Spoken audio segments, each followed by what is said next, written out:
Hi there, my name's Andy McCarron from SBC. What you're about to watch is an interview I did with Ben Keith from Star Sports, one of the gentlemen bookmakers in the UK. As you will see, the recording isn't quite how we wanted it. We had some connection problems, so I had to connect via a different kind of software. Hopefully it doesn't detract from your enjoyment. Thank you very much. Hello there, my name's Andy McCarron. I'm the Managing Director of Sports Betting Community, SBC. And with me today is Ben Keith, the founder and CEO of Star Sports and one of the more innovative bookmakers in the UK market today. Hi Ben, how are you doing? I'm okay, Andy. You don't need to introduce yourself.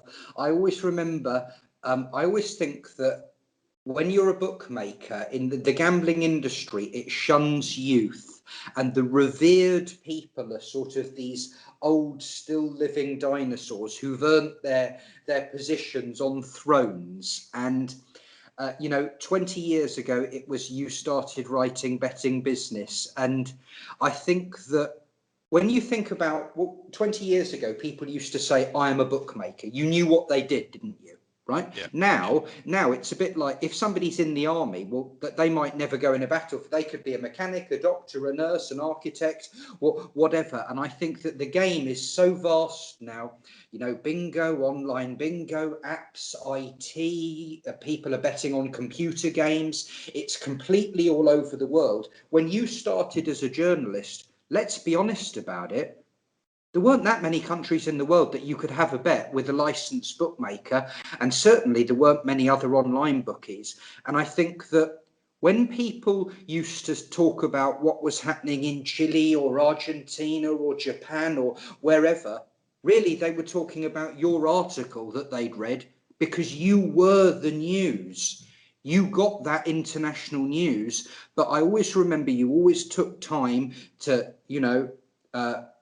write also about what bookmakers in the UK were doing. And at the beginning of my career there, when I sort of went from fuck up to fuck up, you detailed them for the public. And I was very, very grateful. But thank you from all of us lazy people in the betting industry who can't be bothered to do our own research. We'll just read your articles. Keep up the good work.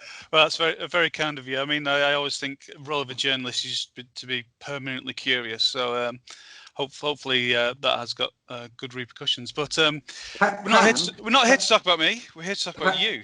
Pam, my PA, has a wonderful phrase. She says interested people are interesting people. Curious is a good word. Everyone should be a bit curious. So it's been an interesting week for you, Ben. I mean, what's prompted this call to start off with is the interesting initiative you've got for the industry, to be fair, of these industry accounts that you've just opened up. I wonder if you could tell me a bit more about sort of the thinking behind that. Look, Andy, I think that something that SBC, who you've now obviously set up with Rasmus, and Star Sports have in common is that we don't believe in competitors. I think we're both two companies who believe that really when you look at a bet, people call betting shops stores now. Well, they don't produce anything. There's nothing stored in them. Yeah. And a bet, essentially 50 quid at 6 to 4, it does taste the same really with Star Stairs, Bet365, DraftKings. It is 50 quid at 6 to 4. It returns 125 quid, and I think that essentially when you think about the value of a bookmaker, you think about the client base. And I think you think about the network, because it's the network that gets you more clients, more opportunities, more shops, more agents to bring you punters, whatever, right? And I'm always looking to have a chat with everybody. And I go into that chat where I say, what do you want? They come, look, I mean, we're away at the moment in Gran Canaria, but, my diary's always full. People come in, they sit down in front of me and I look at them and they've come to talk about whatever, right? Mm-hmm. And I say, what would be your ideal situation to leave my office with? Because essentially something I think that you learn in gambling is if you're going to work with somebody, unless they're getting exactly what they want, it's not going to last. And, you know, it's not going to work. And I think you're best off saying that's not for me, but actually it is with this other person, right? Mhm.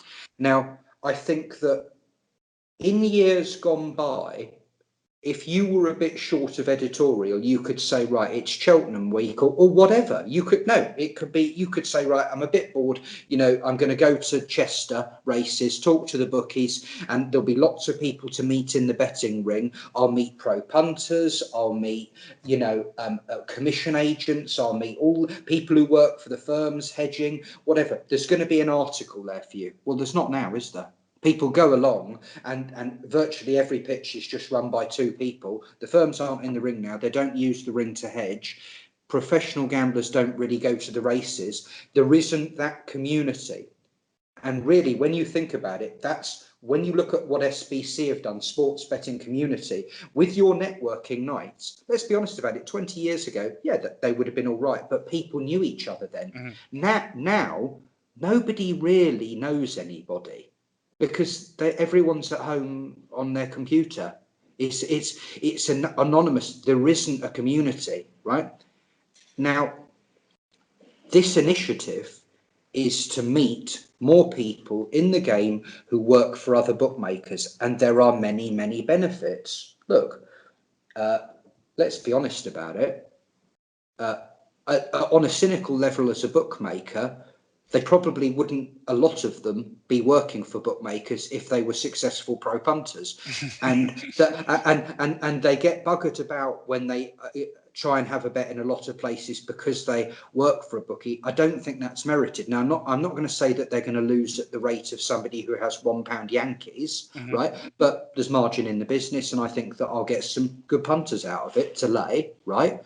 And I think that there'll be some people who just want to come on, they just want to do little tricks, get these special offers, play bad each way. They're not going to last, they know that. They'll get their 3 or 4 bets, bye. And I think that in the rough, I'll find the odd diamond. I might find a fantastic cricket punter or whatever to sponsor. I'll make contacts who work at other firms, be able to talk to them.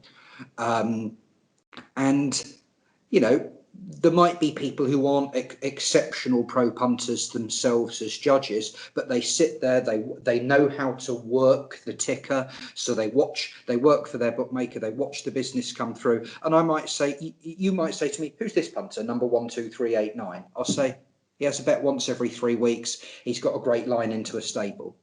Well, it all goes into the mix, yeah? And I think that, look, there has been some criticism that we said that the accounts were to win a monkey. Well, that's just a start, you know. But at the end of the day, I don't have the, you know, everybody talks about, oh, can somebody get on? Well, I haven't got a magic wand, and nor have you, and nor's anybody now. It's hard to get on early. Everybody knows that, right? I'd love to be able to say to a pro punter, call me. Don't call anybody else. I'll look after your business. You can bet the horse to win 5 grand, and I go and back it to win 15, 20 grand myself. Well, dream world. Do you know what I mean? I'm happy if I can lay somebody to lose a grand, have the mark for my office. If I can, you know, scuttle about, get on, back it to win a couple of grand. You know, we're working together, we're building relationships, and as you know, with relationships comes information. Sure. I mean, And an edge. yeah. So I mean, you obviously launched this card, and it was for people within the industry to be able to get on, because as you say, they struggled. So you say you've had quite a response to it. Do you know something now? Right. I think that when you think about bookmakers, I think it's very, very important for a bookmaker to have an identity. I think that when you think about the bookmakers that you've written about over the decades, the ones that have come and gone, I could say to you, did their website not work? You'd say, no, the website worked fine. Did they pay the punters? They paid the punters. So everything was fine. You'd say, yeah, it was absolutely fine, but I didn't know who they were. And I think that, you know, Look, when I started going racing as a bookmaker, I was sort of 20 years old, and Alan Kinghorn was a very, very famous bookmaker. At one point, he would have been one of the biggest bookmakers in the ring with a credit office. And he's a very, very dapper man, great with a client, great at hospitality, classy person, knew how to deal with a punter, right, and look after a punter's business. And he started out by running the Playboy Club for Hugh Hefner in Mayfair. And when that closed, he then started Playboy Bookmakers that turned into Heathorns, yeah, right, where he took lots of those clients, looked after them, and they gave him their business. He said to me, Ben, you will learn that most people will bet with you for many reasons except price. Right now, the thing is because we work in the game, we're old cynics where we say, well, like who gives a monkeys, right? Yeah. I don't care if I'm betting with Fred West or Fred Doan. If I can take 7 instead of 6, that's what I'm going to do, right? I want value for my money. But I think that all I'd say is this: is when you go out for dinner, you don't go to, like, if your favourite dish is lasagna, you don't just go to the cheapest lasagna restaurant in your town. You go to the one you like, yeah. Mhm. And I think that, look, I once watched an interview or a documentary or whatever about Serena Williams, and she said, I like people saying, what are the Williams sisters doing this week? What are they doing, right? Get in their head a bit, right? Now, I think that I'm never going to sponsor Man United, right? I'm never going to have a blue square blimp above Cheltenham for 50 grand a day, yeah? And I'm never going to buy the Racing Post and call it the Star Sports Post. But what I can do is stay busy, stay active, communicating with people. And it's just like, what a Star doing this week? Oh, they're involved in a retired Greyhounds thing. They're doing the industry accounts. They just announced sponsorship of the Greyhound Derby. We've opened a betting shop here or there. Just keep the story going. Mhm. And I think that punters buy into that a bit like they buy into maybe supporting a football club. I mean, you've done that particularly well on social media with William joining the team on the politics. You've obviously got the betting people interviews that you do. It's just, yeah, keeping relevant, keeping people interested, and even if there's nothing big business, people are still coming to you to you stay in front of mind with the brand with that kind of audience. Bill Esdale of Square in the Air is an operator who you and I respect hugely. There is a talented man, a workaholic professional who, his adverts, they catch the eye, don't they? Right? When I see an advert by a bookie, I go, that was Bill. Yeah. Now, I think that he said to me once, he said, look, if a trainer calls me and they say, look, I want you to design a website, and it's a grand, right? And Bill pays 700 quid to have the website designed, and he gets 200 or 300 quid for himself or whatever. He says, look, I do it. What am I doing? Things can come of it. I keep going forward. Not everything has to be the new contract with William Hill or Bodog for 10 grand a week. Mm. Do you know what I mean? And I think that I can't go out and find a super duper high roller every day. I think that one thing about gambling, whether you're a professional gambler or a bookmaker, you cannot force it. You can do what you can. You can get yourself in the 6-yard box or whatever, but you can't make good balls into bad balls to try and hit boundaries. You can't make a professional gambler into a mug punter. You can box clever with punters where there's little margin and say, look, can I turn this break-even punter into a 2 or 3p punter? But you can't, nobody has a magic wand. And I just think, stay busy. The big punters will come. If in the meantime, look, I call the office, what's happened today? Look, we've opened 50 accounts. There's a lot of new people who are having 50 quid on, 100 quid on. How bad? Do you know what I mean? I'm not moving backwards, and Yeah. I'm staying busy, staying agile, and I believe that I've got my head up, and I'm as likely as anybody else to find the next whale. I mean, you started off more or less in betting on the greyhound pitches, and it's something you've really kept a hand in to the extent that this week you've been rewarded by the Greyhound Writers Association. I mean, that must be quite pleasing to be recognised for, well, all the work you've done while the sport has been under quite straitened circumstances over the last couple of years. Do you know something? I think that greyhound racing is something that gets inside you. It gets into your soul. It gets under your skin. Sometimes you fall out of love with it, but you always fall back in love. People come back to greyhound racing. I think that, look, it's a great sport for the reminiscing romantics. They'll all say, oh, I remember this track, or I used to go there and have a burger on a cold night and I'd back a winner with John Humphreys or whatever, you know. But I think that Gary Woodgate, my right-hand man, sometimes he gets so bored of his work, because I say to him, what are you doing this week? He says, compliance Monday, Tuesday IT, Wednesday I'm dealing with an auditor, Thursday the tax inquiry, and Friday I've got to deal with some GAMSTOP charities, right? He says, That's a full week. This is it. He says, I've forgotten that I'm a bookmaker. When do I take a bet? And sometimes he comes down, he stands next to me on the pitch at Ascot, bets for a couple of races, £100 number one, £50 number two, the odd decent bet comes in, and he says, I'm a bookmaker again for half an hour. Mm-hmm. Yeah. Now, I think that when I go to a dog track, I feel comfortable with myself, all of the people there. A dog track is my place. When I die, I'm going to the dog track in the Sky, and I'm going to get a pitch there, and that's where I'll be forever, right? And I think that are we going to be scattering ashes at Hove Greyhounds? Maybe. It's such a shame. I would have said in the fish and chip bar at Mildenhall, but that, God rest that soul. But the point being is that the game has given me so much. It's given me wonderful friends. It's given me very unpleasant experiences, but thank God I've got through them. I've learned from them. I've grown stronger. It's given me a fantastic business, a fantastic team with a great work ethic, whether that be the traders or the management team, who really have got flair. They're developing, they're always moving forward. And it's given me an identity. I am a bookmaker, right? And I think, you know, it's like, I don't go to the football. If I go to the snooker club after 45 minutes, I just wander out. I'm not a hobbyist person.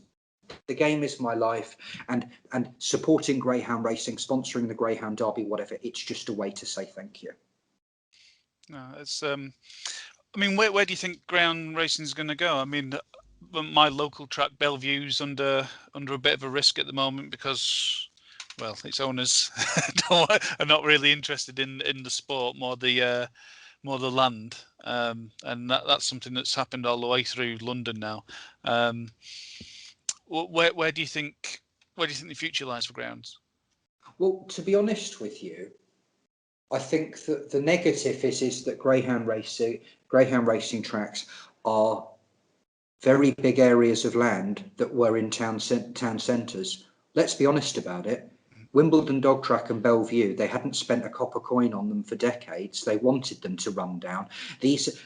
Bellevue and Wimbledon, they still had very, very good crowds on a Saturday night, right? And you know, the wee was ankle deep when you went to the toilet at Wimbledon, and the punters still queued up. Yeah. Now the point being is, there is demand for greyhound racing without doubt. Go to Romford on a Friday night and try and get a table in the restaurant. Good luck. Yeah. Call 3 or 4 weeks in advance and then you might have a chance. You know, people, Crayford, they sell out. Yeah. People love going to the dogs. Now, put that aside, okay? On a cynical manner, people worry about greyhound racing, but they worry because tracks don't have Friday and Saturday night meetings to promote their sport to the local community. Why do they not do that? Mm-hmm. Because they're running the businesses very cynically. But at the end of the day, we all do that really to make money, and they're getting paid to put on plenty of bags meetings for betting shops, as you well know, not just in this country, but all over the world now. Greyhound racing is going nowhere. look, they've just signed a massive deal, SIS in Australia. Well done to them. That's great news, right? Well, they will need dogs running every hour of the day. The only worry is, will it just be graded racing with, the quality of dogs lower and lower and lower? But who cares, as long as it's 5-2, 3-1 the field. Open racing is under threat, and I just hope that, look, you look at GVC, Entain, whatever they're calling themselves this week, I think that they have kept open racing going. 100% during this pandemic. Romford, they keep running opens. Monmore, they keep running opens, and thank you very, very much to them. That's something. I think that people don't like to give the firms credit, but credit where credit's due there. Thank you very much, Entain, for keeping open racing going at your tracks, because it's easy for them to say, look, why pay a few £100 to the winner for an open? Most punters don't care. Let's just put an A10 on for £80. I mean, with regards to, so we're talking about the future of greyhound, but there's also at the moment the future of the industry under scrutiny at the moment. The DCMS are doing a review into the Gambling Act in the UK after 16 years implementation, so it's probably about the right time for a review of it. But how do you have your say as a relatively small operator in the gambling market? How do you make your voice heard and your opinions heard when it gets to the ones that are going to be reviewing it in Parliament? Look, Russ Candler, my managing director, I've told him what I think, and he's written into the powers that be to give them our notes. I think that the powers that be, eventually they sort of hear the notes that they want it to hear, don't they? I think, though, that it's a thrilling performance to see play out. And I love looking at Twitter. I think I've made some great friends on Twitter. And I think that also when you've got a boredom threshold of about 8 seconds, it's perfect for me, because it keeps me entertained with everybody's silly comments. But there's some key players, right? And I think that Brian Chappell, Gondorf Henry on Twitter, Jimmy Justice, this is somebody who fights for the 1%. Those people who've been buggered about by bookies, not paid, or they've been taken advantage of. He fights for them, and what a gentleman and a kind person, and he actually knows his stuff. He rubs everybody up the wrong way, but that's because he's so staunch. And even when I don't agree with him, I love him because he's so at it. He's passionate. He's passionate every day. Those are the people who, whether I agree with them or not, I've got their back, right? I think that Andy Margette is a very, very genuine person. There's somebody who, he's had great difficulties in life because of addiction. He's the type of person that nobody wants to get rich off the back of. His input is very much valued, right? This is Andy, who's just joined. He's just been working with Epic. I believe. The Derby County fan, yeah. No, I believe so. Yeah. Yeah. He's a nice guy. Good guy. Yeah, I mean, realistic. And actually, although Brian loves teasing everybody and winding them up, when you talk to him, he does only talk sense. The odd bit of bookie hating creeps in, but we'll let him off. I think that Rob Davies, the Guardian journalist, I always watch his work with a wry smile. I think he's hilarious. I think he's very, very funny. He's got a very, very dry sense of humour. I think, though, that he's possibly learned, there's a young journalist. He's very, very talented. And I think he knows which buttons to press to get himself front page articles. So I think that, look, it's all the part gambling, of the game. it's all part of the game. Punters are cynical, bookmakers are cynical, and guess what? So are journalists. Yeah. And so I take everything he says with a pinch of salt. And I think he is good at promoting his own position, but he is a very funny guy. But I love Michael Dugar. right? There is somebody who every single day, I mean, he must regret taking the job. I mean, I don't know what they're paying him, but he needs a pay rise. I mean, he wakes up every day, must have 50 messages on Twitter from out and out bookie haters, saying that, they disagree with him. He's not listening to them and all the rest of it. And he just marches on. I am Michael Dugar's soldier. The bloke is iron. Right, I love him. Right, okay. Now, I think that. Were you saying that back when he was a Labour MP, though, Ben? That's what I'm curious about. Well, I let him off. I let him off. I think he's learned. But I mean, what a top man. I mean, like, he must regret taking the job. I mean, he never ever has a nice word said about him, but he keeps punching. He keeps going forward. And good luck to him. I mean, at some point, you see, here's the thing. There's 2 points that have come out of this for me. They all slag Michael Doogar off, right? Mm-hmm. But he's on Twitter, and you might not like what he says, but he'll respond to you. Yeah. Now, yeah, that is a big difference is, from the gambling industry. If he goes in tomorrow and he gets offered a new job, or he decides to become an MP again or whatever, he'll resign. The next BGC boss is 1,000,000 to 1 to go on Twitter. He'll say, "Well, look at what happened at Michael Doogar. He got slagged off all day long. It will be a corporate anonymous statue, right? Who sends out the carefully worded press releases that don't really say anything, yeah. And do you know what people will say? They'll say, "I bloody well miss Michael Doogar," right? Now, here's the other thing. This is what I love more than anything. When punters heard about the gambling review, they thought, because they're so drunk on entitlement and rights, and we're so hard done by, they thought it was all going to be some type of lay to lose, back anything to win, whatever, on any market with every bookie, legalised bog, legalised 8 places on the golf, you can't close anybody's account. They were so drawn in by their own martyring, they thought that this was all going to be about extending opportunities for clever punters. And now the thing I love is every time I turn my Twitter on, I look at it, it's a punter terrified of the gambling review saying, no, we didn't know it was going to be like this. We want to be able to lose what we want in a month when we have a bad month, because we bet with everybody, right? And we want to be able, we don't need all this proof of fund stuff, because we want to be able to use our uncle's betting accounts to get on. And actually, it's all fine the way it is.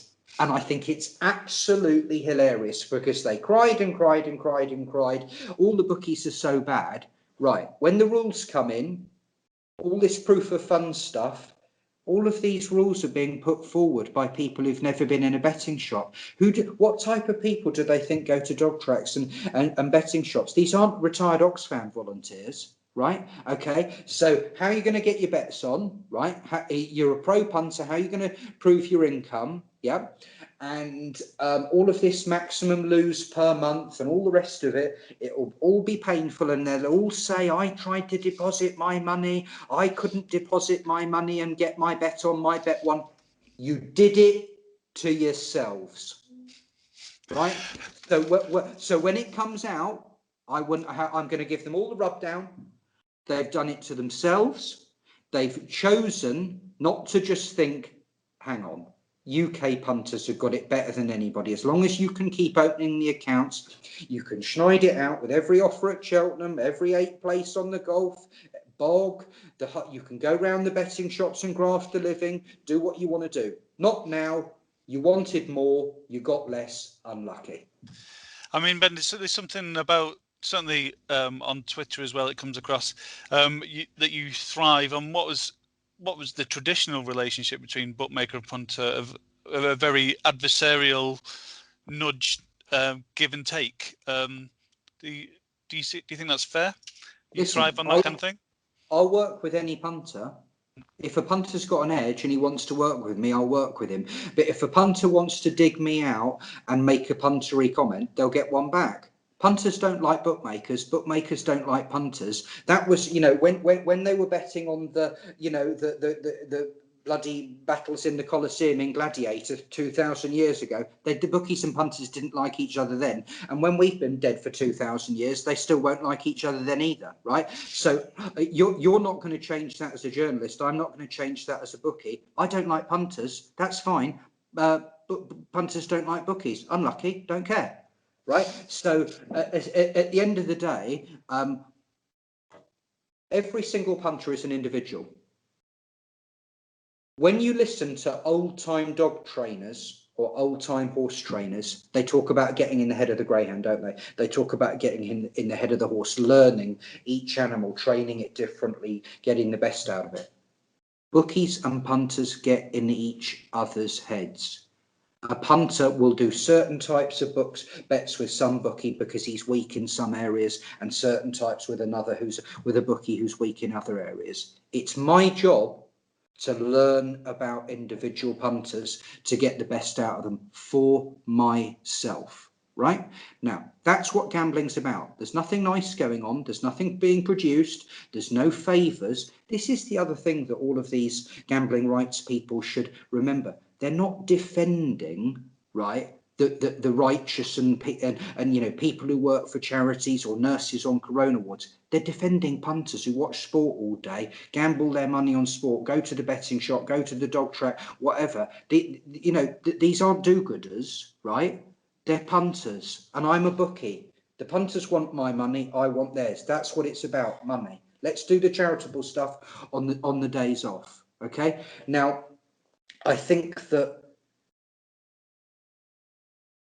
that relationship now people are trying to deny that it is adversarial, and it always has been, and it always will be, and that's fine. But every single punter's taught me one thing. They're all different except for one thing. That hundreds of thousands of people have bet with me. They all do what's best for themselves. I mean, so why shouldn't a bookmaker?